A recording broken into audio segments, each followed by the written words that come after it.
नमस्कार, hornbill TV देख रहे हैं आप। मैं हूं आपके साथ विशाल गर्ग। खबरों की शुरुआत करेंगे। ऊर्जा एवं वैकल्पिक ऊर्जा विभाग की सीएम धामी ने कई परियोजनाओं का लोकार्पण और शुभारंभ किया। इस मौके पर मंत्री गणेश जोशी, कालाडूंगी विधायक बंशीधर भगत भी मौजूद रहे। सीएम धामी ने बटन दबाकर कई परियोजनाओं का लोकार्पण किया। इस मौके पर सीएम धामी ने कहा कि ये परियोजनाएं उत्तराखंड को हरित राज्य बनाने की दिशा में मील का पत्थर साबित होंगे।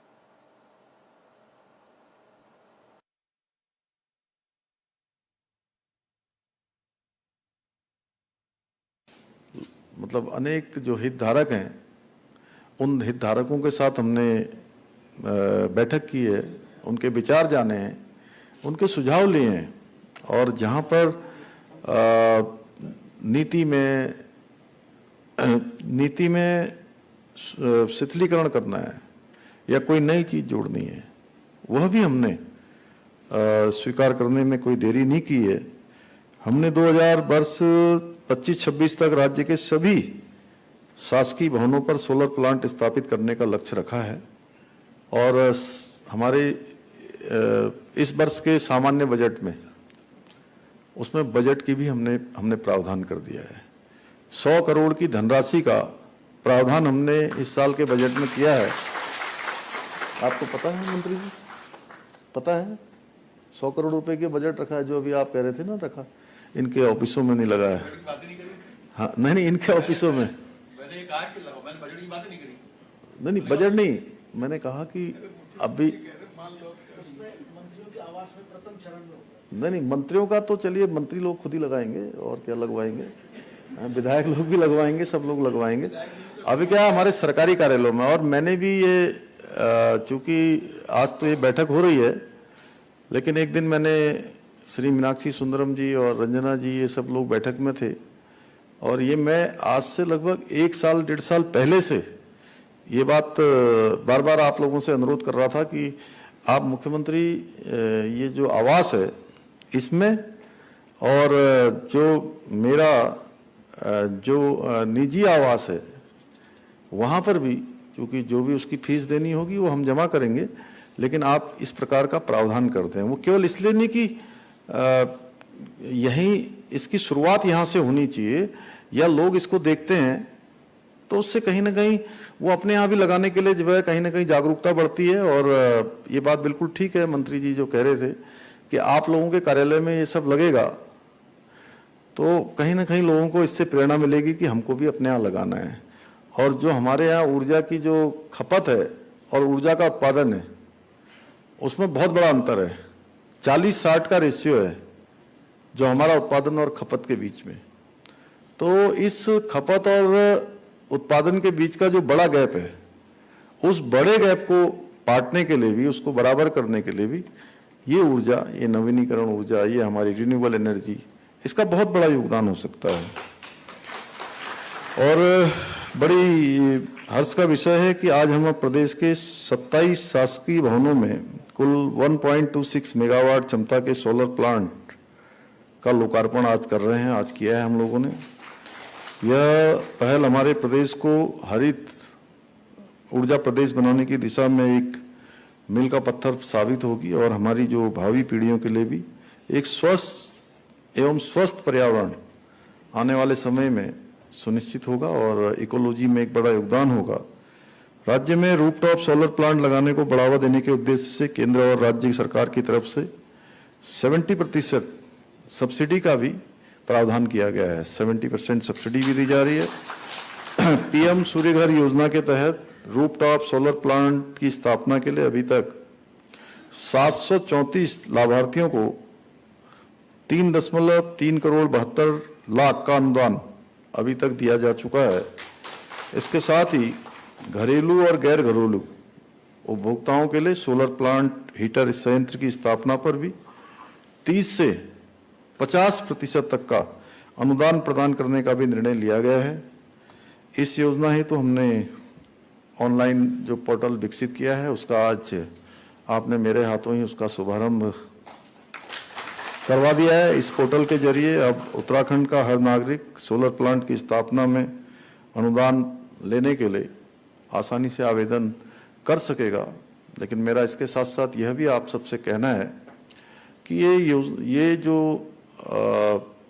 एक प्रकार से अनुदान लेने की प्रक्रिया है, ये प्रक्रिया अत्यधिक सरल होनी चाहिए और इतनी सरल हो कि सारी फॉर्मेलिटी पूरी करने के बाद एक समय सीमा के अंतर्गत उनको सब्सिडी निर्गत हो जाए।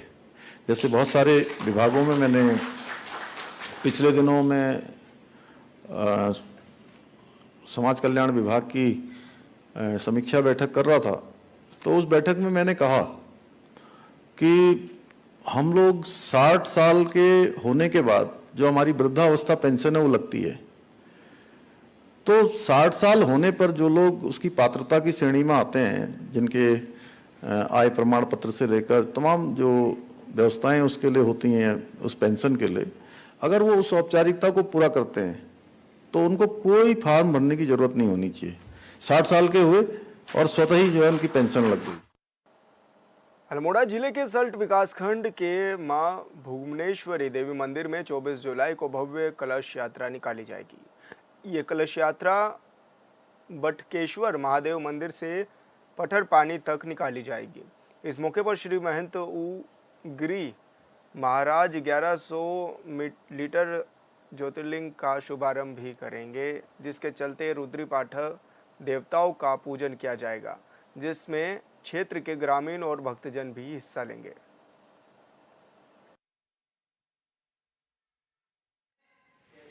की ओर से सादर प्रणाम। जिस प्रकार आपको अवगत कराना चाहता हूं कि 24 तारीख को 1100 लीटर सरसों के तेल का अखंड ज्योति का उद्घाटन श्री महंत ओमगिरी जी महाराज जी द्वारा दीप प्रज्वलित किया जा रहा है।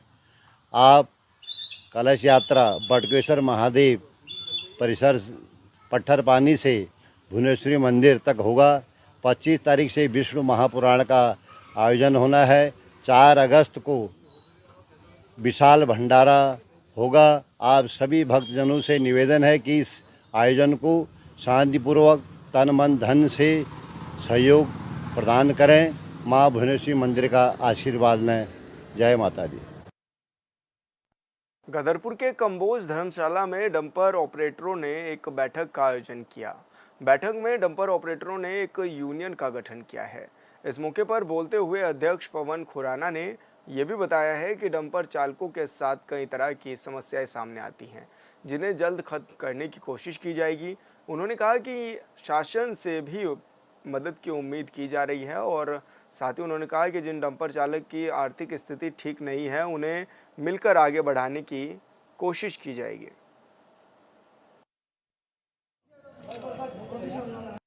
हमने एक यूनियन बनाई है, dumper union, Gadarpur Rudrapur dumper union के नाम से। इसमें जो हमारे डंपर चलाने में दिक्कतें आ रही थी, उन दिक्कतों को दूर करने के लिए इस यूनियन का गठन किया गया है। कुछ डंपर वाले जिनके पास एक एक डंपर है, उनकी स्थिति बहुत नाजुक हो गई थी, उसके लिए हमने बनाया है। और अवैध खनन रुक सके, हम सभी डरवल्टी के साथ चले, हमारा ये प्रयास है। थोड़ा हम इसमें वजन कम कर सकें, सड़कें सुरक्षित हो सके, हमारा प्रयास है, हमारी यूनियन का प्रयास है। राज्य गठन के बाद से अब तक उत्तराखंड में विकास कार्यों के लिए पर्यावरण को भारी नुकसान हुआ है, जिसकी भरपाई के लिए अब राज्य सरकार ने बड़ा कदम भी उठाया है। प्रदेश के मुखिया पुष्कर सिंह धामी ने मुख्यमंत्री जीपी लॉन्च कर दिया है। इस रिपोर्ट में देखिए।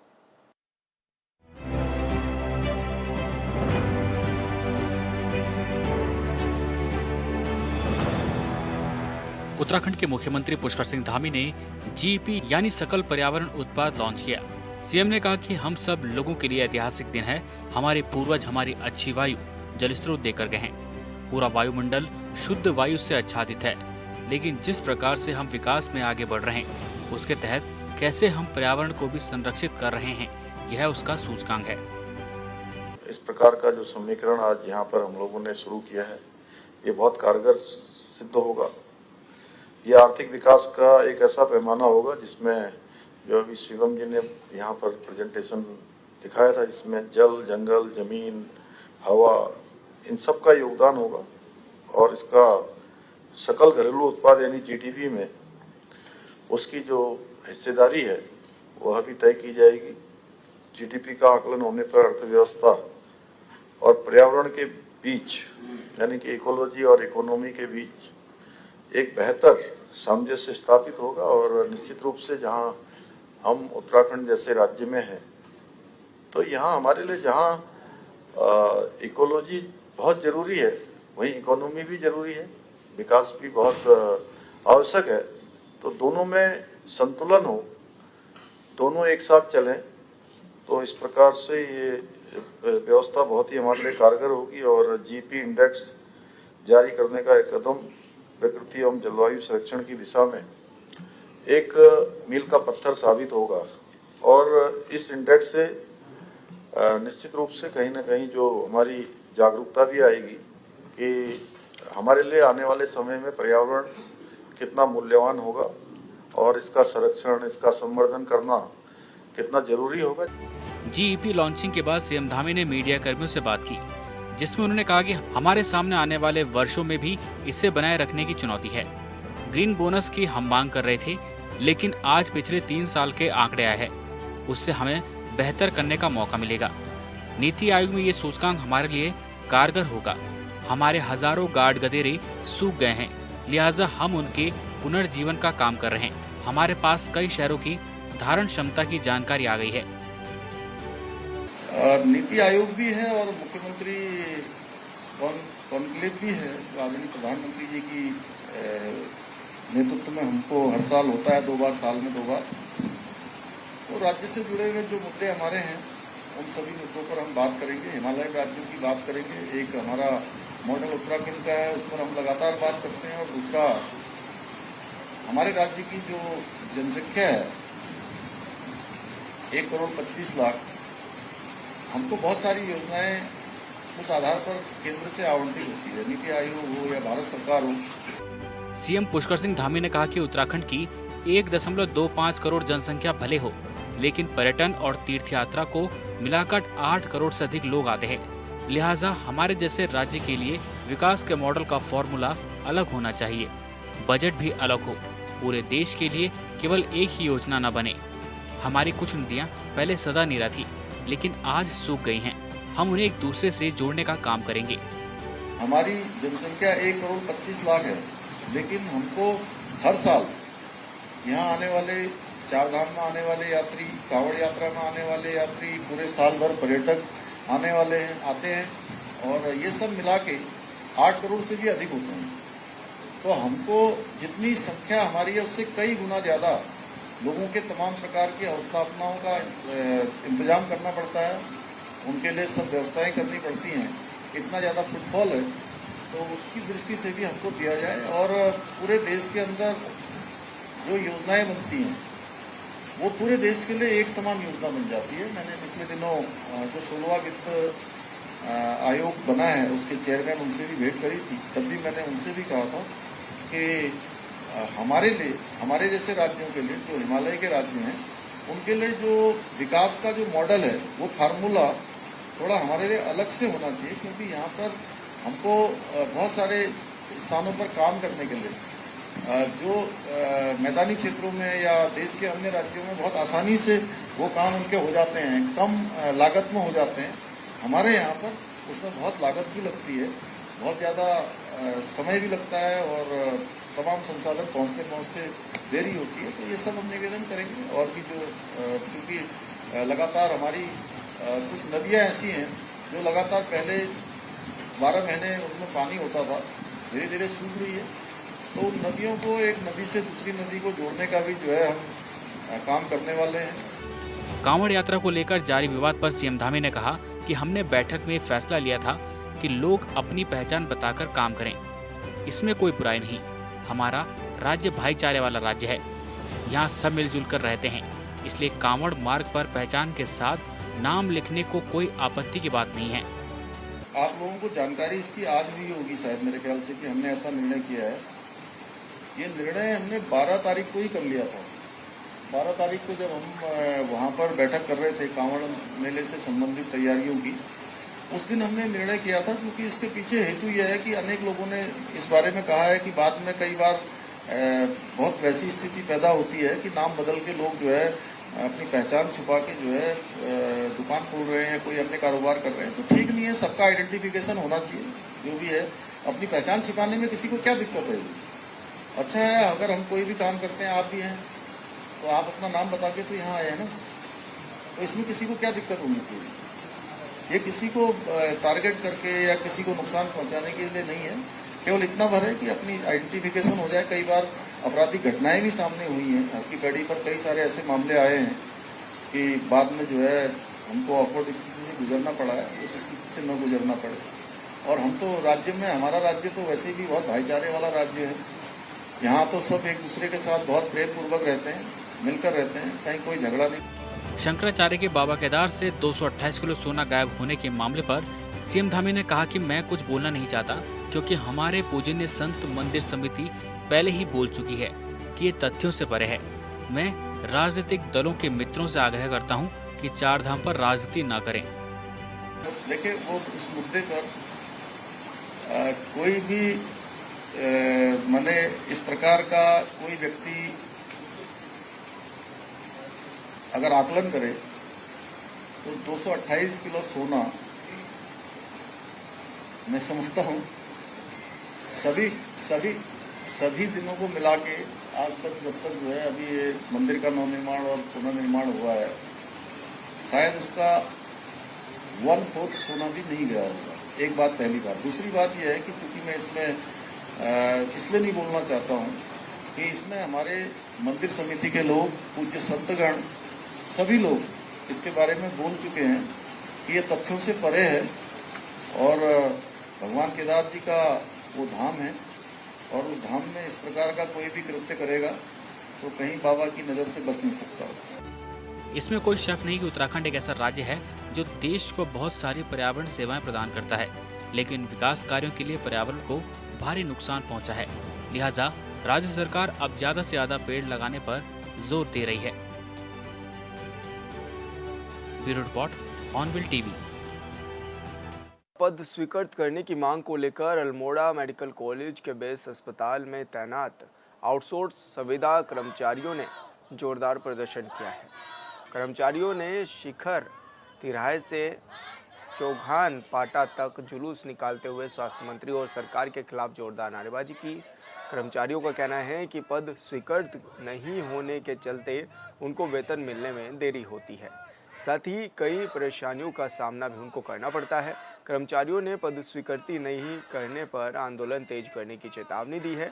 गौरतलब है कि बीते कई दिनों से कर्मचारियों की हड़ताल से अल्मोड़ा मेडिकल कॉलेज में ओपीडी, साफ सफाई, ऑपरेशन, जांच, बिलिंग समेत अधिकांश सेवाएं ठप हैं।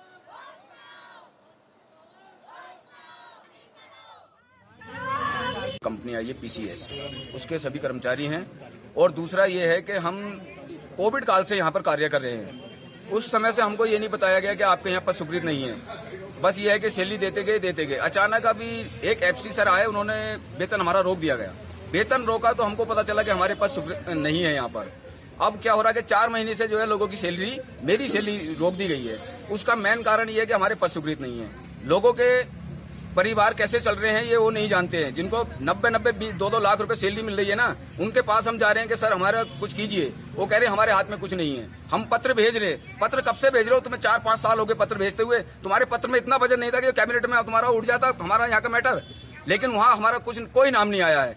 अब हकीकत ये हो गई है कि कर्मचारियों के जो है खाने पीने का लाले पड़ गए हैं। कर्मचारी मजबूर होकर के ये धरना प्रदर्शन कर रहे हैं। और अभी जो ये धरना प्रदर्शन था, ये हमने शिखर तिराहे से और ये अपने गादी पार तक निकाला है। अगर हमारी मांग पूरी नहीं होती है तो अभी हम हड़ताल करें, अब हम भूख हड़ताल भी करेंगे।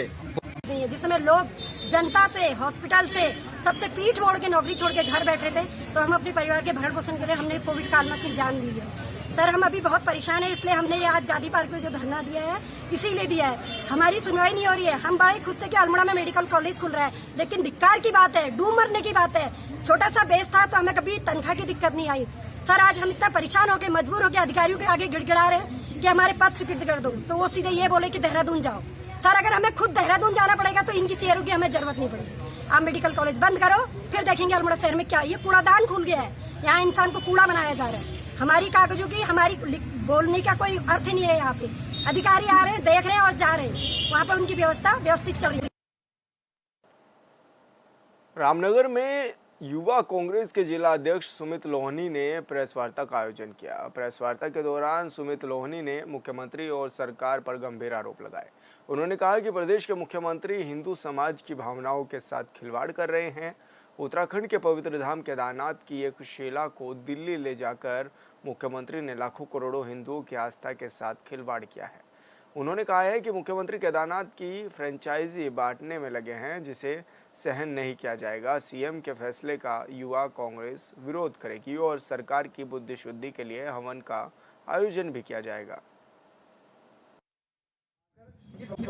युवा कांग्रेस के माध्यम से हम ये प्रेस वार्ता कर रहे हैं कि हिंदू धर्म में और हिंदू आस्था रखने वाले लोगों के साथ सरासर खिलवाड़ है कि आप उत्तराखंड में केदारनाथ जैसे धाम की फ्रेंचाइजी पूरे उस जगह जगह बांटने जा रहे हैं। तो उस धाम का, उसके वहाँ का पौराणिक जो वहाँ पर आस्था बनी हुई है, उसका कोई औचित्य नहीं जाता है, जिसका हमने विरोध प्रदर्शन करते हुए ये प्रेस वार्ता करी गई है। और इस प्रेस वार्ता के माध्यम से हम बताना चाहते हैं कि हम इसके लिए माननीय मुख्यमंत्री जी की बुद्धि सही लाने पे, उनकी सरकार की मंशा को सही करने के लिए एक बुद्धि शुद्धि हवन करा जाएगा आने वाले समय में। और उसके साथ साथ हर जिले में, हर नगर में और हर ब्लॉक में पुतला दहन किया जाएगा और सरकार को सचेत किया जाएगा कि आप धर्म के नाम पर ऐसे धर्म का धूमीकरण ना करिए और केदारनाथ के नाम पर उसकी फ्रेंचाइजी मत बांटिए और लोगों की आस्था के साथ खिलवाड़ मत करिए। केदारनाथ हमारी पौराणिक और हमारे आस्था का विषय है और हमारे लाखों हिंदू करोड़ों का आस्था का विषय है। जिसके साथ आप खिलवाड़ करेंगे वो सरासर गलत है।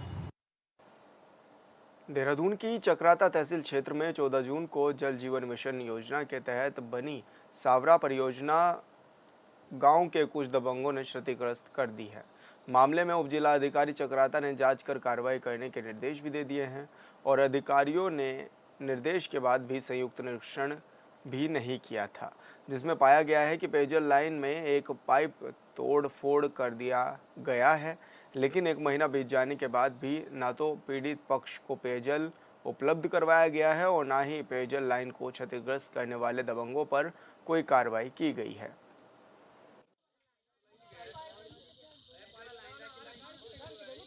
की पुष्टि भी पाई गई कि पेयजल लाइन को क्षतिग्रस्त किया गया है। इसमें जो शासी अभियंता हैं पेयजल निगम के, उनको निर्देशित भी किया गया है कि सार्वजनिक संपत्ति, चूँकि पेयजल लाइन का जो स्वामित्व है वो पेयजल निगम के पास है, तो ऐसी स्थिति में यदि सार्वजनिक संपत्ति को नुकसान पहुंचाया गया तो उनके विरुद्ध नियमानुसार आवश्यक कार्रवाई करने के लिए और सार्वजनिक संपत्ति को क्षतिग्रस्त करने के क्रम में तहरीर के माध्यम से मुकदमा पंजीकृत करने के लिए भी उनको निर्देशित किया गया है। आने कितने समय में प्रोवाइड हो जाएगा सर? ये उनको एज सुन एज पॉसिबल कि जो भी उसमें बाधा उत्पन्न कर रहा है पेयजल लाइन में, उसके खिलाफ नियमानुसार कार्रवाई करें, इसके लिए शासी अभियंता को निर्देशित किया। सर मेरे जो है ना वहाँ चक्राता से आगे 9 किलोमीटर शौरा के मंजिल में मकान बन रहा था, जो 2-3 साल से बन रहा है और अब क्लियर हो गया है। उसमें 2021-22 को हर घर नल के माध्यम से पाइपलाइन जुड़ी थी। दिनांक 14/6/2024 को खजान सिंह पुत्र बलिया और ऋषभ पुत्र खजान सिंह, हम 1-2 लोग और थे, इन्होंने आके जो है ना उस पाइपलाइन को क्षतिग्रस्त कर दिया, पाइप उखाड़ के ले गए। ऐसा क्यों करना है? ऐसा वो उनके जो है ना अपने पाइपलाइन के जो पानी है वो खेतों की सिंचाई वगैरह के लिए करते और देहरादून के अजबपुर फ्लाईओवर के पास शनिवार सुबह दर्दनाक हादसा हो गया, जहां स्कूटी सवार 2 महिला पुलिसकर्मियों को एक बस ने रौंद दिया। इस हादसे में एक महिला सब इंस्पेक्टर की मौके पर ही मौत हो गई, तो वहीं अन्य महिला पुलिसकर्मी गंभीर रूप से घायल हो गई। बताया जा रहा है कि दोनों सुबह अपनी ड्यूटी पर जा रहे थे, तभी अजबपुर फ्लाईओवर के पास ये बड़ा हादसा हो गया।